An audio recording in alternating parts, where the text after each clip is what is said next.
So that's probably me. Yep.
Let's go.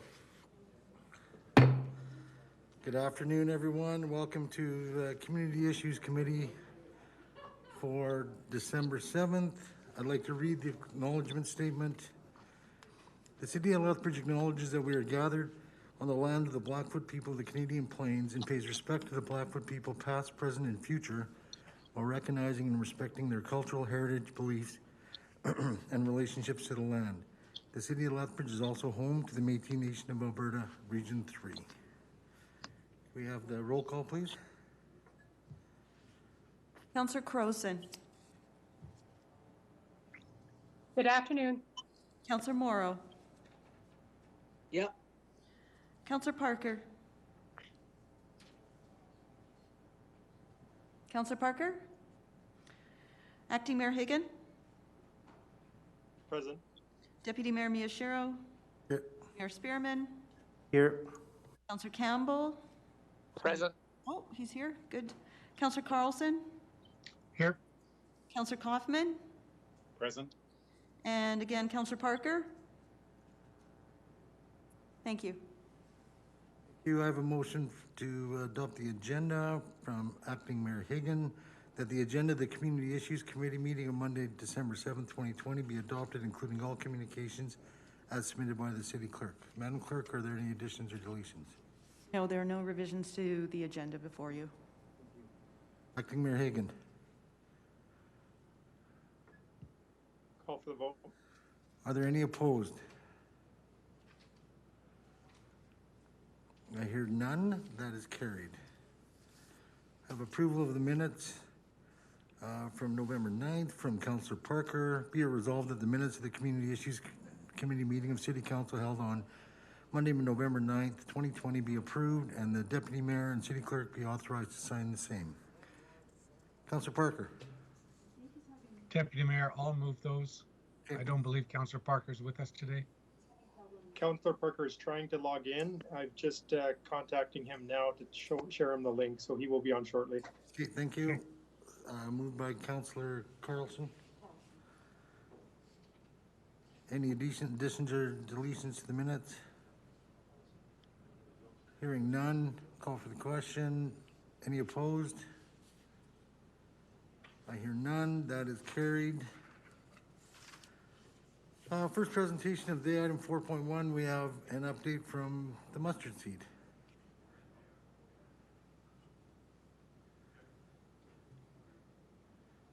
Mr. Bradley?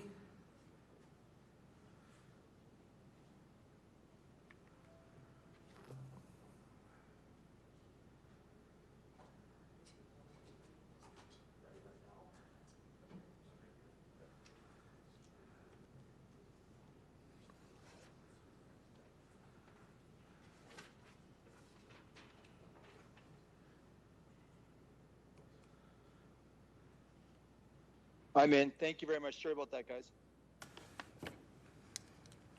Thanks, Councillor Parker. Mr. Bradley?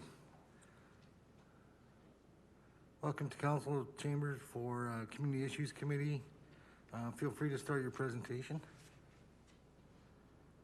Thank you, Your Worship and Council, for welcoming here today. I have a presentation that we'll be bringing to City Council, and we can start that whenever you're ready. My name is Byron Bradley, and I am the Managing Director in Central Alberta for the Mustard Seed. The Mustard Seed is a Christian nonprofit organization that has been caring for women, men, and children experiencing poverty and homelessness since 1984. We deliver basic services and support services including employment, advocacy, counseling, health and wellness programs, and affordable housing to those in need by partnering with the community to address the root causes of poverty. Our vision is to eliminate homelessness and reduce poverty where we serve. One of the things that we like to say, and we said this when we went to Red Deer 4.5 years ago, we would not want to bring the Mustard Seed Calgary or the Mustard Seed Edmonton or any of our other 5 locations across Western Canada to Lethbridge. We want to come to this community, understand the unique challenges that your most vulnerable citizens face, and then beside and behind those that have already done excellent work in this community, respond to those needs appropriately and compassionately. Our mission is to build hope and well-being for our most vulnerable citizens through Jesus' love. We want to provide hope and care for the whole person and provide wraparound services for them, including many different professionals like doctors, nurses, psychologists, counselors, and the like. We can go to the next slide. Thank you. There are two distinct things that the Mustard are wanting to do, and it does appear that there's a little bit of confusion in the community. So I want to try to bring as much clarity today, and then through our community engagement process in the communities where we hope to go that are still yet to be determined, we will be doing a community engagement by knocking on doors and being transparent and open to the community. So the first one is permanent supportive housing. We are making significant investment in this community by providing affordable housing through the Rapid Housing Initiative with the federal government. This is a fantastic opportunity for the city of Lethbridge that in my 17 years with the Mustard Seed and our 36 years of existence, we have not had this type of support offered by the federal government. It'll be a sober and secure living environment with 24/7 on-site support ensuring safety and security on the property. We will have on-site advocacy, employment, and counseling services for the residents, but also the community at large. And so one of the neat things about the Mustard Seed is, for instance, in our health clinic in Red Deer, we had a family that came a couple weeks ago, mom, dad, and 3 children. They have a home, they're not homeless, but they're welcome to come see our family doctor who's a volunteer who runs her own clinic in the community, but also volunteers her time at the Mustard Seed, and she saw all the members of that family. So that would be open to the community at large. And our goal is that everyone in our permanent supportive housing becomes sustainable members of the community. We know that there's very diverse and difficult trauma that each person faces in the community, but we want them to be gainfully employed, to have healthy physical and mental health, to face their addiction issues if they have addiction issues, and then to become sustainable members of the community. This is a conventional multi-family building. This will not be transitional in nature, and there is that thought right now that this permanent supportive housing would be a drop-in center. It is not a drop-in center. It would be conventional multi-housing.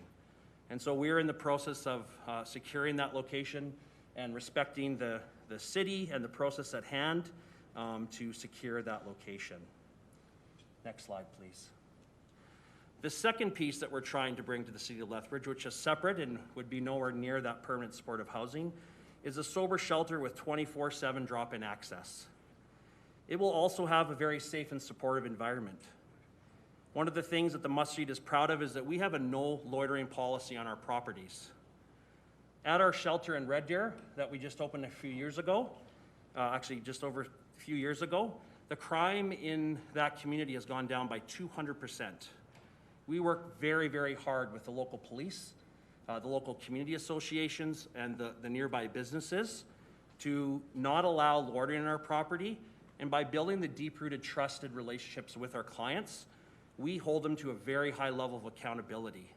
That is not always seen in charities like the Mustard Seed across our world, but that is something that we hold fast. And like our building downtown Calgary and all of our properties across Western Canada, we take that very, very seriously and know that we have to earn respect, and that respect isn't given. There will also be 3 meals a day, and we're really excited today to talk about our merger with the Lethbridge Soup Kitchen. We have decided to come together and partner throughout the winter, and then come April 1 next year, the Lethbridge Soup Kitchen will become the Mustard Seed Lethbridge. And we are thrilled to partner with the Lethbridge Soup Kitchen and know that coming together, we can support the community at large so much better by joining together, sharing those resources, and sharing our liked values and missions together. So they will be supporting us with the meals. We would have on-site staff and volunteer support. We are working very hard currently to secure a location for a short-term winter shelter that would be operational until March 31. And so we have the support from the Alberta government. They have been anxious and excited for us to open up a winter shelter here in the city.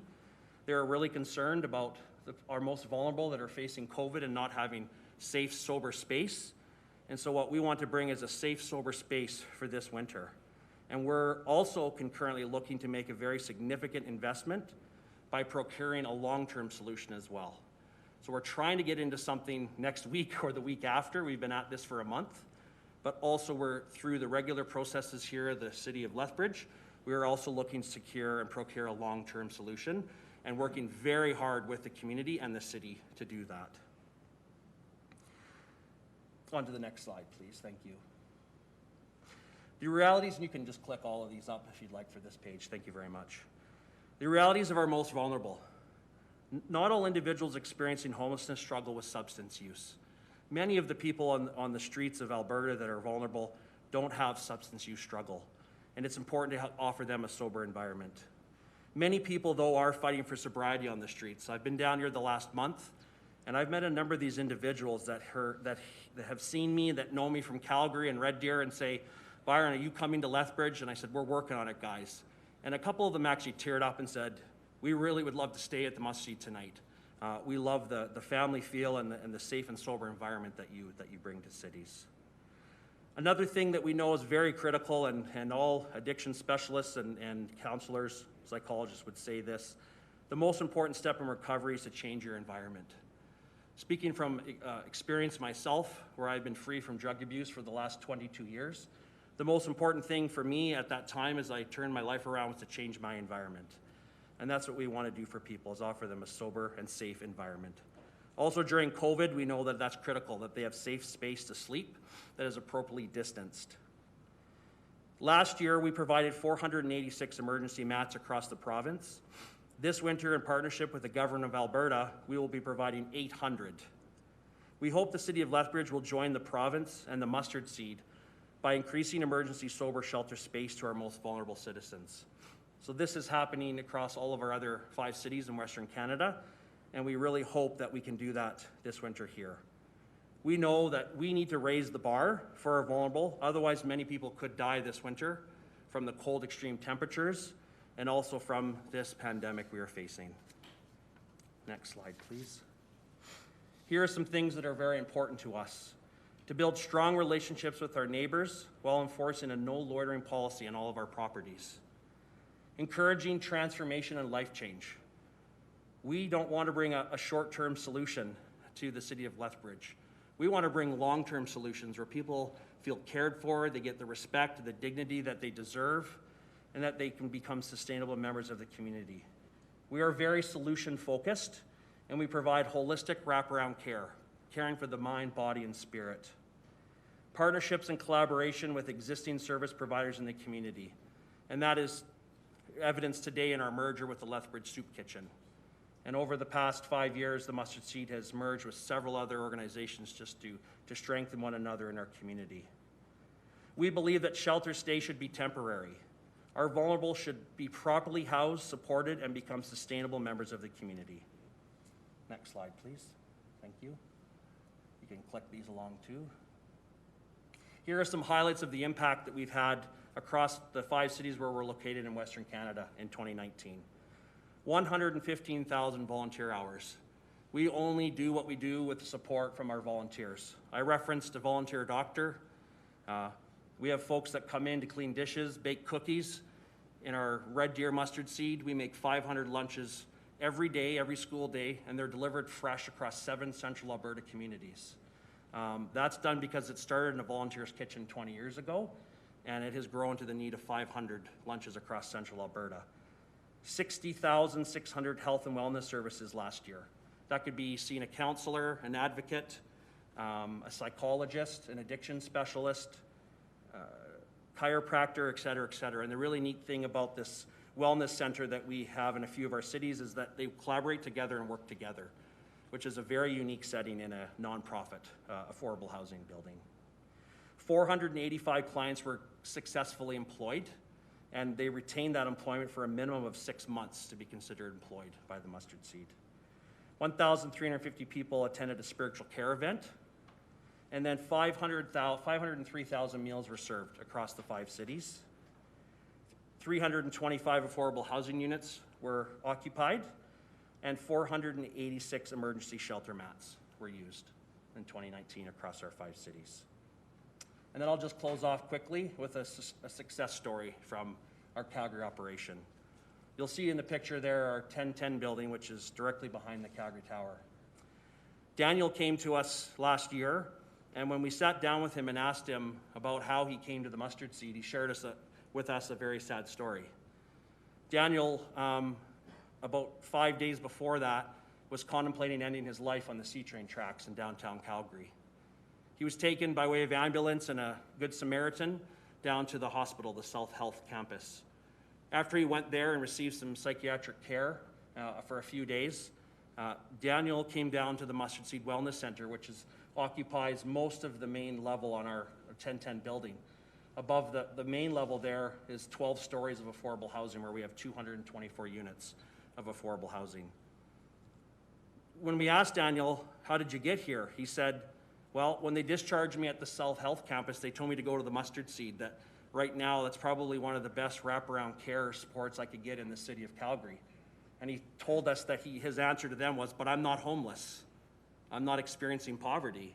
So why would I go to the Mustard Seed? And they said, they have a very unique wraparound style of care where you have many professionals working together to care for people. And we think that would be an ideal spot for you to go. When Daniel shared that story with us, we were taken back. We were very honored that the hospital would refer somebody to us for health care. And that's what the Mustard Seed is trying to do. We're trying to care for the whole person, body, mind, and spirit, by collaborating with the whole community and providing solutions and long-term space for people to live, to be cared for, and to know that we have to earn the respect in each given community and understand what each community has for the uniquenesses of their challenges.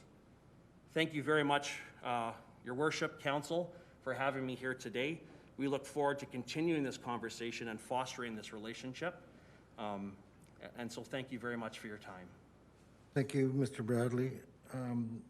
Before we take questions from council who's sitting as CIC today, I want to remind my council colleagues that Mr. Bradley's presentation was in general about the services aspirational or otherwise to be provided by the Mustard Seed in Lethbridge, and they're not tied to any specific property. So if you could not ask questions about any specific locations at this time, because those locations haven't come to council yet, and when they do, there will be time for discussion. Councillor Croson. Thank you, Deputy Mayor, though I believe Councillor Carlson was ahead of me, so if you'd like to take his question first, I'd be fine with that. I can wait. Okay, then I'll go ahead. Thank you very much for your presentation. I know there's a lot of questions in the community about what you may be doing and things like that. One of the things you referenced in your presentation was working with other groups and about some of the services you offer in other communities. Some of what you talked about is already being offered here, and you did say that you make sure it's unique to each community. Can you talk a little bit about sort of how you do a gap analysis, how you find out what's happening here? Just a little bit about that process so that you make sure there's no duplication. Yes, thank you. I'm not sorry, I don't know where the question came from, but yeah, we have been having conversations with the community in Lethbridge for the last 2 years, just talking about how we might be able to bring a sober living facility that provides permanent supportive housing that would have on-site supports for those residents and the community at large. And so we, with these conversations, understanding that the needs assessments that have been done, we have looked at many of those and had a lot of conversations with the community over the past couple of years. And so this is something that we're really excited to do, to bring this permanent supportive housing to the city of Lethbridge that would also have these on-site supports like counseling, employment services, and advocacy in a residential setting. We find that is a very unique building and program for the community. And so, yeah, we have been having these conversations for some time and are really excited about this rapid housing initiative with the federal government to get some of that capital dollars into the city. Thank you. That is great to hear. The other question, in a broad sense, one of the concerns from the public when anything happens is that their voices won't be heard, their concerns won't be heard, that nobody's listening to the general public. What is the background with your community to making sure that neighbors are heard, the community is heard, and that you hear all of those perspectives? Thank you. It's a very good question. We will be working very hard at our community engagement process. So we have begun that process in the communities where we're looking. And personally, myself and other colleagues will be joining me from one of our other 5 cities to go door knocking. We will be knocking on many, many doors, informing people about what the mustard seed is wanting to do and to listen. It's very, very important for us to listen because, again, these are citizens of Lethbridge, and we want to hear from them. And so we have already begun to get some of that feedback from the community. And my personal calendar has been filled up with lots of coffees when I was allowed to do that. And now it's mostly phone calls from people in the community. And so, yeah, we are open. We are transparent accountability is one of our 5 values. And so we will make every effort to get in front of the community, talk to them, hear from them, because their concerns are valid. Those are questions that citizens should ask and neighbors should ask, and we are excited for that opportunity, although that's tough at times to face those questions. But we know that's our job, and that respect is earned. Respect isn't given, and so we will continue that community engagement process concurrently on our 2 projects. Thank you very much. That's great to hear. Thank you, Deputy Mayor. Thank you, Councillor Carlson. Thank you, Deputy Mayor. Thank you, Mr. Bradley. Appreciate you coming to give a bit of an overview to council. It is greatly appreciated. I'm somewhat familiar with the work your organization does in Calgary, the good works that your group does. But the 2019 impact across Western Canada was nice to see as well. Appreciate you sharing those stats with us. I think a lot of my questions were already answered in your responses to Councillor Croson. One question I got from the community over the weekend after they were looking at your presentation, Lethbridge is a very diverse community, and our homeless or vulnerable population is no exception to that. And in that, many of those folks, many of Lethbridgians have other or perhaps no religious affiliation. And so the questions I was getting was, is being Christian a requirement, or are there any requirements to attend or take part in religious activities for any of your services? Thank you for your question, Councillor. No, there are no, if you're a human being, you're welcome at the Mustard Seed. Our values are born from our faith, and our values, our main thing is that we treat everyone with respect and dignity. And so our values drive us to love everybody and to respect everybody. Everybody deserves dignity and respect as human beings. So we are human focused, we are people focused. And so what I often say to people is, whatever makes us unique and different from one another as humans, all of those people are welcome to the Mustard Seed. And we have to respect everybody from where they come from, what they believe or don't believe in. What we should be known for is our love, and for the respect and dignity. And by the way, we're very professional, and that we continue to strive for professional services at the Mustard Seed. And yes, so there's no, and any of the spiritual care activities, the Mustard Seed are 100% optional for people, and you never have to partake in any of those things. There are places where you need to partake in something before maybe you get a meal or whatever. Not at the Mustard Seed. Our door is open to you. We will feed you. We'll put clothes on you. We'll help you see a counselor. We'll put you in front of a nurse, a doctor, a support group. Whatever barriers are having you face homelessness and poverty, we're going to do everything we can to help address those. And if we don't do them, we'll find someone to partner with. But yes, every human being is welcome, and every human being should be given the respect and the dignity they deserve. Thank you, Mr. Bradley. I appreciate that response. And again, I appreciate you being here and sharing all this information with council. Thank you. Thank you, Deputy Mayor. Mayor Spearman. Thank you. I have a couple of quick questions and then maybe a longer one. So in the 5 communities where you're currently established, it sounds like in Calgary you have a good reputation. The other 4, would your neighbors and would the municipality say that the presence of Mustard Seed has been a success? Yes, thank you, Councillor Blaine, for your question. I can speak most thoroughly about Red Deer, as I've spent the last 4 years in Red Deer. Previous to that, I was at the Mustard Seed in Calgary for 13 years. And yeah, for instance, the first week that we were in Red Deer, went across the street and met Selma and Mike at the Burger Boy. They own the whole plaza and have about 3 or 4 tenants that rent off them, and they have a very successful burger joint there in Red Deer. If you're ever in Red Deer, go by Burger Boy. And Selma said to me, Byron, I've seen you more and the Mustard Seed here more than I saw the previous executive director in the last 3 or 4 years. And that shocked me because it was a great organization that we went to, but we worked very hard. Selma has my cell phone number, and now what's really neat, Nova Chemicals, one of our sponsors, has been buying milkshakes and hamburgers from Burger Boy and bringing them over to say thank you to the frontline workers at the Mustard Seed.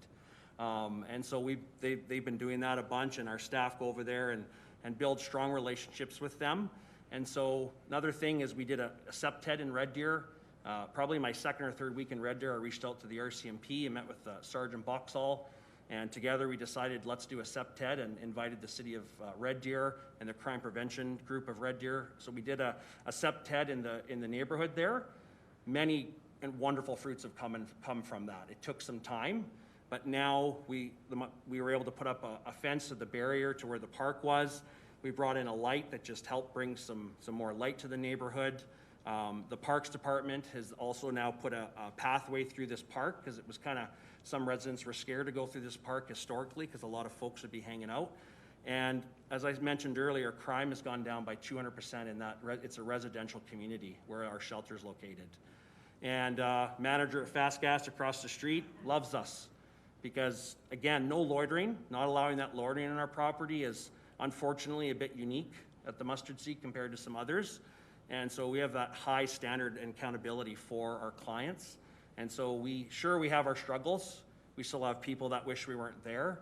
But you know, even a couple of the people that I know are outspoken online to us, they come to the Mustard Seed for a hamper for their family, as we provide hampers to them at the front door during COVID. So we're here for the whole family. And so yeah, we've seen a significant positive impact on the Red Deer community, and I often reference it because it's a similar size to Lethbridge, and also because of being a managing director there. But my efforts are down here now for the last month. Good. I thank you for that answer. We've been struggling to acquire services in Lethbridge for many years. You mentioned permanent supported housing. That's definitely a need in the community, and then coordination amongst the various services that are providing, the organizations providing those services. Councillor Croson talked about finding the gaps. Lethbridge has a bit of a reputation in terms of not being able to address the social problems. Does that intimidate you? Or do you believe that your plan will help our city in terms of addressing social issues? Councillor Higgin, again for your question. It does not intimidate us. We welcome that challenge. We know that it's a tough call to come and try to bring positive change to a community. It's a lot of hard work, a lot of volunteer hours, a lot of blood, sweat, and tears from the community, because it really will take the whole community to care for our most vulnerable. And so we take that very, very seriously, but we know one person at a time, one conversation at a time, by showing respect and dignity to people. They don't always receive that dignity in the community. And so one conversation at a time, we want to respect them and also work very closely, shoulder to shoulder, with others in the community that would want to partner with us in this order in trying to respond to these social challenges that we face. And by loving one person at a time and providing long-term solutions for them, to find housing, to put keys in their hands, to offer them counseling and just the varied wraparound services that they'll be receiving. I've been very fortunate being with the Mustard Seed for 17 years, and I can't share the names with you, but I know, I could tell you dozens and dozens and dozens of names of people that I personally know very, very well who their lives have absolutely turned around. One gentleman actually works with us now and is just doing absolutely incredible from where he was 15 years ago. And there's many, many people that have gone on and just absolutely turned their lives around. And it's very refreshing to know that even if we're just a small little part of that, and seeing that life turn around. And so, yeah, we're very excited for that opportunity. We know that the city has been through a lot and had many struggles, and we want to bring solutions. We want to find that long-term solution and get that person cared for and get them into permanent supportive housing, and to be a very, very good neighbor to wherever we're located. Thank you. My final question is, I think a lot of fear in the community is, you mentioned that you don't tolerate vagrancy, people hanging around. And one other big gap we have in our city is we don't seem to have a successful program of meaningful daily activity. Does your organization provide any of that, or how do we keep people gainfully occupied, if you like, purposefully occupied, so they don't drift out into the nearby community and begin creating problems? Your question, it's critical to provide positive daily activities for people, especially for people that are in recovery and people that are trying to turn their lives around. So I'll use our 1010 building as an example. And so what we would want to do here would be a much smaller scale of that with on-site supports. In our 1010 center, one of the things I don't know the number for sure, but there probably has to be at least 20 to 30 different types of activities that go on a regular basis. And one of them that I can speak about is our community kitchen. And so Karen comes in on Saturday mornings, and the group comes together. They gather all the flyers from the local grocery stores, and they start to look at what the cost of food is together. Because some of these, for me, it seems like a basic thing, but for some people with some social struggles, understanding the cost of food and how to go shopping can be a huge barrier. And so what they do is they plan some meals, they plan where the best place to buy this food is, and then another volunteer will go out, buy all this food, and then these 10, 15, 20 individuals do a collective community kitchen together, and they make a meal together, and then they all bring home with them 1 or 2 weeks of entrees together to put into their freezers. They're learning about, food safety. They're learning about community. They're sharing together in a meal. They're learning that one of the examples I use is don't ever buy chicken breast if it's over $10 a kilo. So they learn about smart shopping, and it's just incredible to see. And it's a volunteer and her friend that come in, and residents will come down and they'll do that together on a Saturday morning. We have a lady that comes in and runs a yoga class. We have ping pong tournaments. We have a book reading club.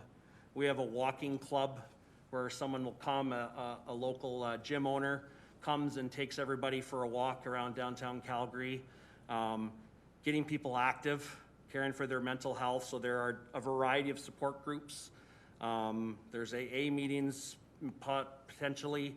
I know there's smart recovery support. So there's a variety of supports for people that are living in that building, and daily activities that can get them involved, because that's critical for them. And then of course you have the professional side of things where we're helping people update their resumes. We're doing mock interviews with them. And then our employment coaches in Calgary, they also go out into the community to find employers that might be willing to employ some of our folks. And so that's a thing that we learned in Portland, Oregon when we were doing our study for our 1010 building in Calgary. Portland, Oregon reduced homelessness by 75% in a 10-year period. So we took about 10 trips down there in our research before we built our Calgary building. And one of the things we learned is it's how critical it is to build employment support alongside housing support. And so in Calgary, for instance, we have a team of about, I think 8 to 12 employment coaches. And part of their job is to go into the community to find businesses that would be willing to hire our folks into appropriate positions. And that has gone really, really well. We've even had some companies that have brought on our staff to work alongside our people in certain warehouses. And we tried a whole bunch of innovative stuff. Holistic innovation is another one of our values. And so we strive really hard at being innovative, because we need to be innovative to try to get these folks back in the workforce if they're able to work.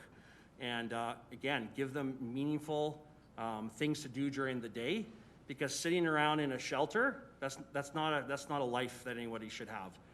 Although we operate shelters, we want them to be there as short as possible.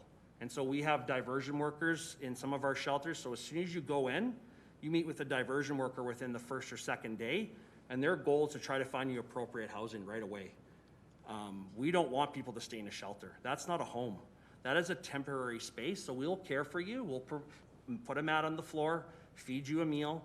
That's not appropriate housing. We want to get you into the community to be a sustainable member and then be involved in very meaningful activities during the day that keeps you active, that cares for your mental health, your physical health, and so that you become a sustainable member of the community. Thank you very much. I'll step out for now. Thank you. Councillor Campbell.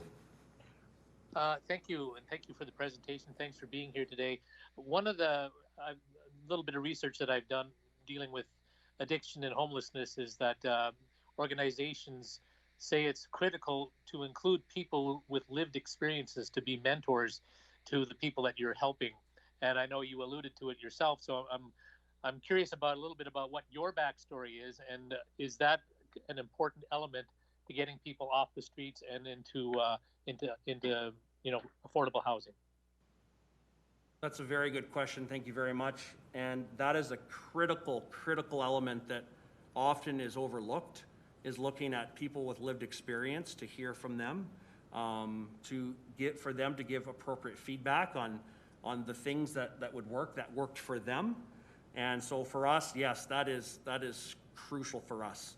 And we look to people to hire if they have a lived experience or bring diversity to the workplace.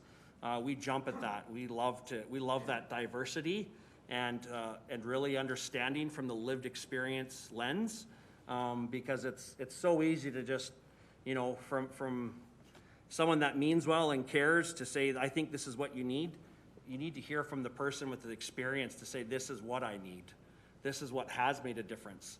And so in our center in Calgary, we have a resident advisory panel, I believe it's called, that get together and talk about things in the building and make recommendations to the leadership there in the 1010 Center in Calgary. And out of that has birthed many of these community type activities and supports that we see there on site. And so, yeah, the lived experience voice is critical and crucial for us, and that's something that we always strive to have at the table. And is your story is along that lines as well? Sorry? And your story is along that lines, that you've had that sort of lived experience? Yes, yeah, I struggled with drug abuse for many years in my life. And so I wasn't homeless, but I struggled with drug abuse. And because of the supports that were around me, I was able to change my environment and to find a healthy living through that and get away from the drug addiction that I was so entrenched in. Great to hear. Thank you, Deputy Mayor. Thank you. Acting Mayor Higgin. Thank you very much, and thank you, Mr. Bradley, for your presentation. This is the real Councillor Higgin. I guess I've got an imposter sitting in my spot there down in Chambers, but that's quite all right. A question that I have is you were talking a little bit about the communication and engagement throughout the community when you come to a city. And my question is, in light of COVID and everything that's been happening here over this past year, and it's been very different way to communicate with citizens, etc., are you looking at having a online engagement type session? So we work with Teams and we work with Zoom and these other platforms. Rather than going door to door, more would hear from you in one sitting. Is that something that you're looking at doing? Yes, thank you for your question, Councillor Higgin, and sorry to the councillor, I was getting the name wrong there, and I'm hard of hearing as well, so sorry about that. Yes, that is something that we are looking at, and because we are still in the middle of that process, we're kind of just kicking off that community engagement process, and so we want it to be kind of multifaceted, and we're exploring all of those options, while at the same time honoring and the system that is in the city of Lethbridge to do that. And so yes, we are looking at potentially doing a virtual meeting with people and trying to, of course, take phone calls, meet with as many people as we can, and try to do it at as many angles as possible, while at the same time making sure that we're respecting the social distancing and the health minister's requests at this time. And so, yes, we will be involved in that over the next number of months. Thank you for that. And yes, I believe that is definitely the most transparent process in light of the pandemic that we're in, is to communicate at every level we possibly can so that we do have that engagement from the community. And no worries about having Councillor Hagan down there and back here. I guess I'm just a two-part presenter here today. So thank you very much, Mr. Bradley. Appreciate your comments. Thank you. Councillor Kaufman. Thank you, Deputy Mayor. Thank you, Mr. Bradley. My seat is just to the right of the mayor's there. So if you want to look at a place, that's where you can look. Yeah, Kaufman, that's the one. There you go. Thank you. Thank you for the presentation, for the information. How many employees do you have in Red Deer? Sorry, can you repeat that question?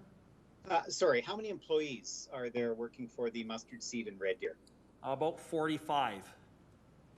And so when we began, we had myself plus 4. In 2016, we opened on Canada Day, and today we have 45 employees. Most of those would be part-time. Some of those are casual staff that come in to care for folks on the front line, and then a number of those are also full-time. And so that's something else we're excited about. We actually have 21 people in the city of Lethbridge that we want to hire. They're on standby, and they're texting and buzzing me as we speak right now saying, do you know if I have a job yet? So we have found 21 people that we want to employ in the city of Lethbridge to start off with, and that is just for the 24/7 sober shelter. That doesn't include the permanent supportive housing. And so, yeah, we'll be looking to hire a number of Lethbridge citizens, and we're really excited. We found some fantastic people. Thank you. What do the bulk of these people do then? They are support workers. They would be support workers in the shelter. It would be operational 24/7. And so we would need to have 3 people on site at all times, making sure that the property, again, is a very safe and supportive property, that people are cared for while they're inside the building. Also making sure we're feeding them 3 meals a day as well. And so we're still in the middle of those talks with the Lethbridge Soup Kitchen and how they will provide the food to our folks that would be in the sober shelter. And so, yeah, they would be an on-site, like a social worker, we call them a support worker. 3 of them 24/7 right around the clock, caring for them and making sure orders maintained, that people are respecting the rules. And it's very important for us to have a very safe environment. And so that's, yeah, something that's primarily what they would be doing. Thank you. Given issues of colonialism, residential schools, and the involvement of church in that as well, what's the relationship between the mustard seed and Indigenous communities? Very important question as well. And I had the extreme privilege to meet with an elder here from the community. It was one of the earliest meetings that I had here, and it was just incredible to hear his story. He shared his story with me about his past, and what I wanted to say was, would you please listen to what we're hoping to do in this community? We are strangers to this community, and so we had a fantastic conversation, and I've also had the extreme blessing to also meet with some other Indigenous people from the community, and our goal is to work beside them and to learn from them, because they're the holders of the story and history of this land.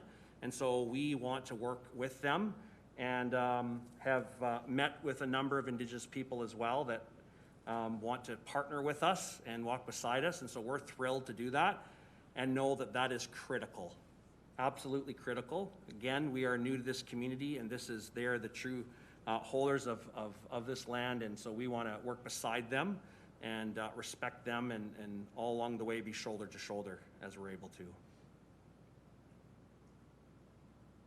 Thank you. How does the mustard seed work with local communities? And I'm going to speak more specifically about neighbors. And neighbors can be business as well as they can be residential. But conflict resolution, fear of the unknown, fear of uncertainty, things of that nature. What's the process the mustard seed follows when there is conflict or perception of conflict? Very good question. And number one, to make ourselves accessible. So there's a lot of people in the city of Red Deer, for instance, in the neighborhood that have my cell phone number. And that can be tricky sometimes, especially at 3 in the morning when you're trying to sleep. But trying to be very accessible so that the community knows that they can contact us. And my thing always was before, I'm willing to sit down with any citizen face to face to meet with them, to hear their unique concerns that they might have. So making ourselves available, also being very proactive and getting involved in the community. And so one example, again, I go back to back to Red Deer, is very shortly into our time into Red Deer, we met with the community association where our shelter is located. And since then, we have been at every single community association meeting, and we have staff members that are actually on that association, community association. And so we work really hard at partnering with them. And one of the early things that we did, there's a thing called Green Deer, where the community comes together to go around and clean up the neighborhood. And we hosted the bin at the Mustard Seed property. And unfortunately, it was mostly Mustard Seed staff and a couple people from that association that came. But we worked very, very hard at working with the community associations, getting to know all of the business owners and their residential neighbors. I could tell you the names of all the neighbors behind us there in Red Deer, and just being very accessible and being very present. And so in each of the neighborhoods where we're located, it's very difficult I think to understand this as a business owner, where there's a lot of fear of the unknown and what is the Mustard Seed going to bring. But actually what we've seen is the opposite. And right now we just hired a couple guys and gals. It's called the CAST team, and they're called Community Acts of Service to the community. And we have 2 full-time people that are experiencing homelessness and poverty that are going around the whole community, cleaning up the community, going to other charity sites that maybe don't have the supports that we have, help clean up around those. They've been helping some elderly people move that don't have supports. They've probably shoveled about 100 walks already back when it was snowing, and just finding ways to give back to the community. And so we like to be very, very present. And so we have these yellow shirts that our frontline people wear, and we want to be seen because we know when you're present, and our friends in law enforcement know this, that when you're present, your presence makes a huge difference. And so, for instance, I know the Red Deer Police, the RCMP, they love our relationship. They get, I think, about 80% less calls to our property after we came, because we work really hard at de-escalating those challenges verbally without having to always rely on the police. And so, yeah, being very present, being accessible, and being as transparent as we possibly can. That's critical for us, is to do that. Obviously, you can't share everything all the time, but we try to be as transparent, accountable as we can. Thank you. Thank you, Mr. Bradley. Thank you, Deputy Mayor. Thank you, Mayor Spearman. Thank you. You mentioned a dry shelter or sober shelter. So what happens if somebody comes to the shelter that is struggling with addiction and drug abuse? What happens then? How do you handle that situation? Well, we want to make sure people are safe. And so we would call our good friends over at Alpha House, and we would do our best to make sure from our property that person gets over to the Alpha House in a very safe and secure manner, whether that's by taxi or someone supporting them or finding other means to get them over there from the local resources. We want to make sure that they would have a very safe place to be. And so we already partner with the Calgary Alpha House Society. Right now, they're using one of our buildings in Calgary as their overflow shelter. And so we got a long-standing relationship with them. And so that's what we do. We partner with the other services, because we know, and I say this in the other communities, we can only exist because a place like the Alpha House exists.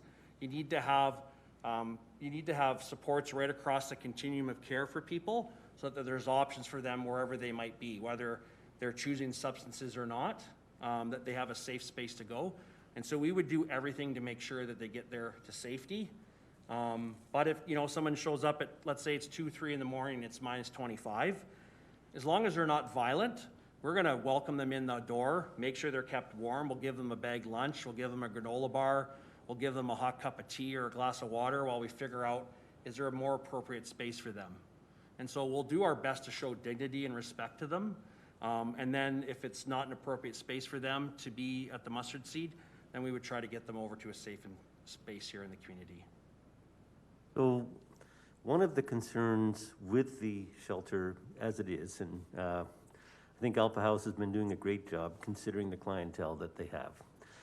But there are homeless people that are reluctant to go to that shelter because some of the clientele have drug and alcohol issues, behavioral issues that they find threatening. So your services that you would offer would be an alternative to help those people feel safe. Is that correct? Yes, that is correct. And it again, speaking from my years in downtown Calgary, there's other organizations that primarily focus on people that are choosing substances. And I just, the people that I've met, hundreds and hundreds over my career that I've had the privilege to meet, just echo how critical it is to have that safe and sober environment for them to try to fight those temptations that might be in another location where people are actively using substances. As I mentioned earlier, changing your environment is one of the most important things you do. And so this would be a sober and safe alternative for those people. And we would try to find those people in the community. I've already been told just in my month here that from one of the Indigenous elders, he said, Byron, I know at least 8 or 10 people right now that live rough, that don't use substances, that will come to the mustard seed on night 1. And so how exciting that was for me to hear, that we could open our doors to these Indigenous citizens here into the mustard seed. So yes, we would want to bring that sober, safe alternative to the city of Lethbridge. Thank you. My last question is for the city manager. Mr. City Manager, given the COVID situation, is it desirable to have more than one shelter? What are the risks of only having only one shelter? Your Worship, I would say, and regardless of the type of shelter, we know with the capacity of the current Alpha House shelter that there are pressures in a COVID environment. It's difficult to maintain the space required to serve the homeless population that exists and uses the shelter now. So we certainly have some capacity challenges at the moment. And if there's an outbreak at one shelter, that creates a risk if there's no other place for them to go. That's right. Then there need to be contingency plans to find that emergency space and isolation space as well. Yeah. Thank you very much. Acting Mayor Hagan. Thank you, Deputy Mayor. And I wanted to further on to a question, Mr. Bradley. You, considering this sober, safe alternative we have to the current shelter, can you provide, or do you know if your team has a percentage of the homeless clientele in other communities and what that would be when it comes to those that are want a dry facility as opposed to those that are struggling still with addictions? Is there a percentage you have out there that you would see that in these different communities? I'm going to thank you, Councillor Hagan, and again, sorry for I think that was who asked the question. Yeah, I can't give you an exact number, but I can think about one of the other cities where we're located, and I think the largest intoxicated shelter would have probably around 600 spaces or maybe 500 spaces, somewhere around that, for people using substances. And then the mustard seed has 380 mats, and we've now opened up an additional, I think 100 or 150 overflow mats at a second location. And so, if I was to compare those two numbers, don't quote me on the math, it's a significant amount of people in each community that are choosing to stay in a sober shelter. So, for instance, in Calgary, it would be at this current time over 500 people that are staying at one of our 2 shelters. Back early in March, April, we opened up 3 shelters because of COVID-19, because people were side by side. And so we're on standby in all of our communities where we're operating to, if we need to expand that space, and working with each local community to have extra sober spaces for people. And so that's something that we've now gone through in the city of Calgary, Red Deer, and Edmonton. Actually, just a few weeks back, we opened up a shelter on the south side of the river in Edmonton that also had some challenges trying to get opened. And we're happy that it's open now. We got the support from City Council. And so yeah, it's, you know, I'd say at least 30–40%, somewhere in there, maybe even higher. And that's my guess. It's not a statistic that I know offhand. Thank you very much for that. Next question I have is regarding, you've got the shelter and also permanent supportive housing. I want to talk a little bit about the permanent supportive housing. So this is a dry permanent supportive housing facility. So is there going to be alcohol and other substances allowed in the building, or is it dry 24/7? Because we're in the middle, so it would be a sober living facility. And so we are in the middle of that process as we speak.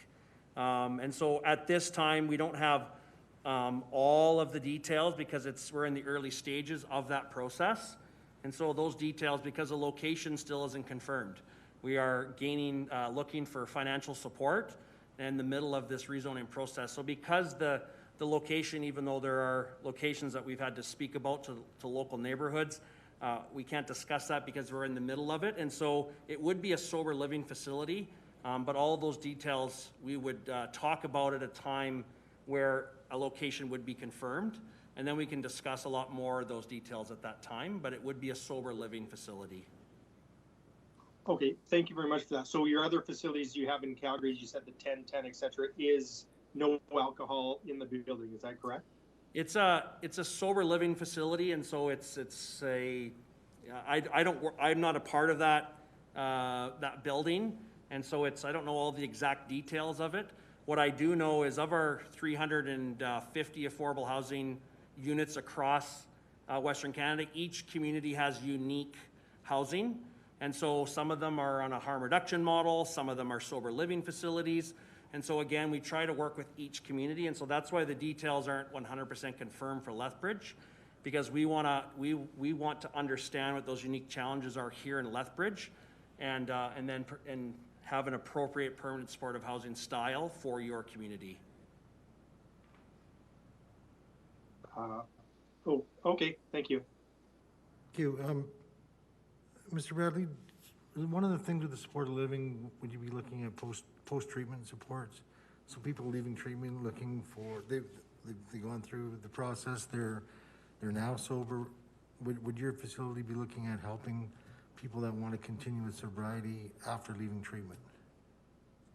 Sorry again, I'm hard of hearing, so sorry. So would your facility also focus on people that are leaving treatment, that have gone through the treatment process, whatever that looks like, that they want to maintain their sobriety, so they're coming to a living facility like yours, and that's one of your target populations, and will you have the supports in place to Yes. help? Thank you for your question. Yes, that would be one of our target audiences for people that are coming out of treatment, because it's critical. Often I hear stories of people coming out of treatment and then having to jump on a bus to go to another community and then wait there, and then they end up in a shelter. And yeah, we would want to have as clear and fast as a path into our permanent supportive housing for people that are coming out of treatment, and to make sure that we get those wraparound supports around them as quickly as possible. That's a very, very critical period for people that are in recovery. And yes, this would be a very appropriate building for them. Thank you. Mayor Spearman. Thank you. With your dry homeless shelter, is it open like 24 hours a day, or is there a curfew? What happens with people that want to stay there? Thank you for your question. It would be it'd have 24/7 access. And so people would be able to come in 24 hours a day for supports. especially during the cold weather. It'll always be a place where people are welcome to be safe, and as long as they are not creating a disturbance and getting along with the community there, they're welcome to stay in. But again, as I said before, from our philosophy is we believe that a shelter isn't a home, and we would only want them to be there for a short period of time. And so initially, and we talked about the staff that we'd be hiring, they would be supporting them and advocating for them and trying to find the most appropriate supports for them in the community. And then our hope and desire would be that this shelter would be permanent. And so, as I mentioned before, we're looking for short-term access because we want space for COVID-19 folks where they have a safe space to go and to be inside during the cold winter. But we're also procuring and looking for a long-term solution. And when we are operational, we'll try to encourage people to find appropriate housing as soon as possible, but at the same time, having our doors open 24/7 for individuals that are looking for a safe space to be, especially during this pandemic. So if individuals are dry and they're recovering, they may have friends and associates who aren't dry. Are they allowed to have visitors come into the shelter? How do you screen out people who may negatively impact your clients? Another great question. I like to say it's more of an art than it is a science. And so I guess similarly to maybe how the police might have a conversation with someone at the window of their vehicle, where have you been tonight? How have you been? How are you doing this evening? We meet everybody, make eye contact, have a conversation with them for a few minutes. And there's a couple team members that sit there, folks that have been trained to make an assessment, that understand a lot of the effects of drugs that could have or alcohol could have on somebody. And we do our very, very best to screen them at the door. And we're big on dignity. So we'll say, like, you know that this is a sober shelter. Do you have anything with you tonight that you shouldn't be bringing into the shelter?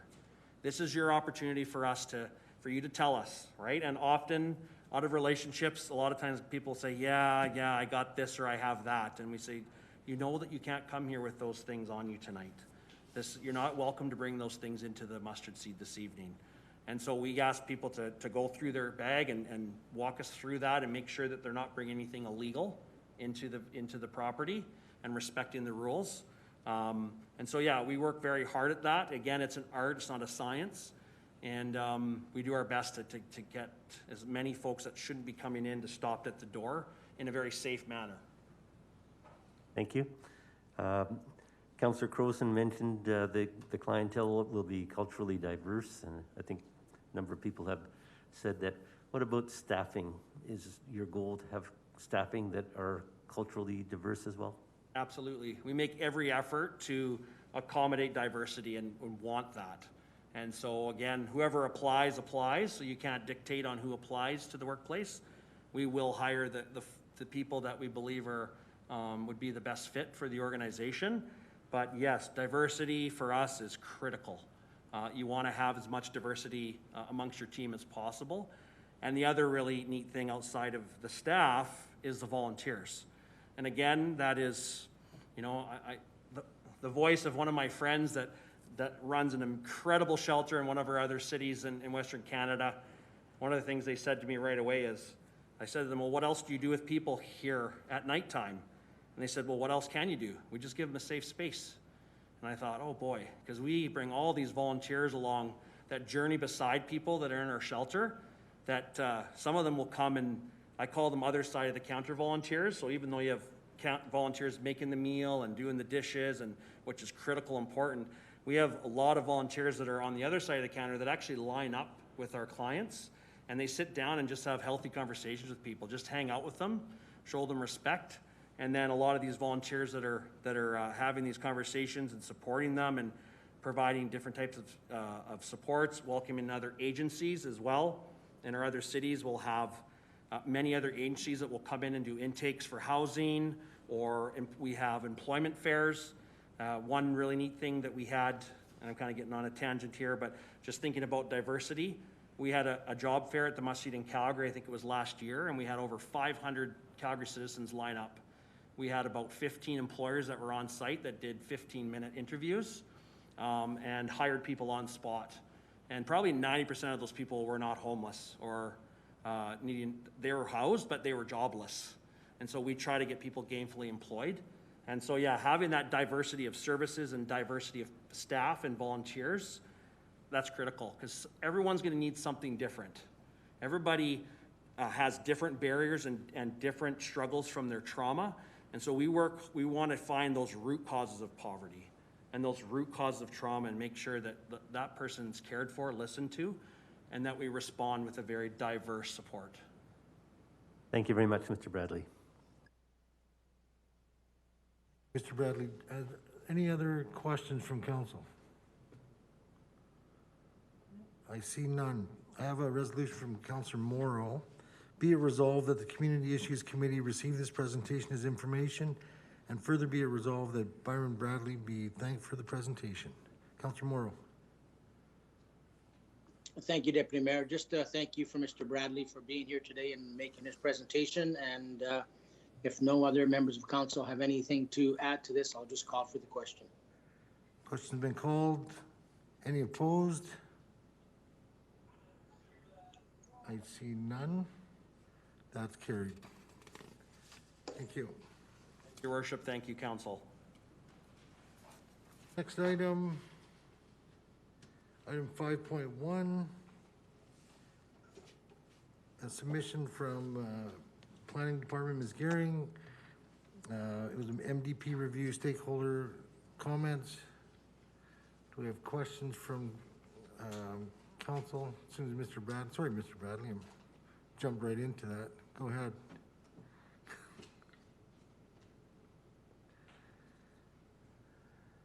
Thank you.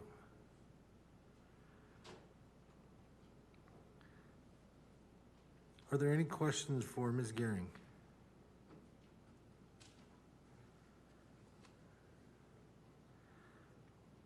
I have one. The information that you received from Mr. Harvey, how does that meld into the rest of the MDP process, and what do you do with that information?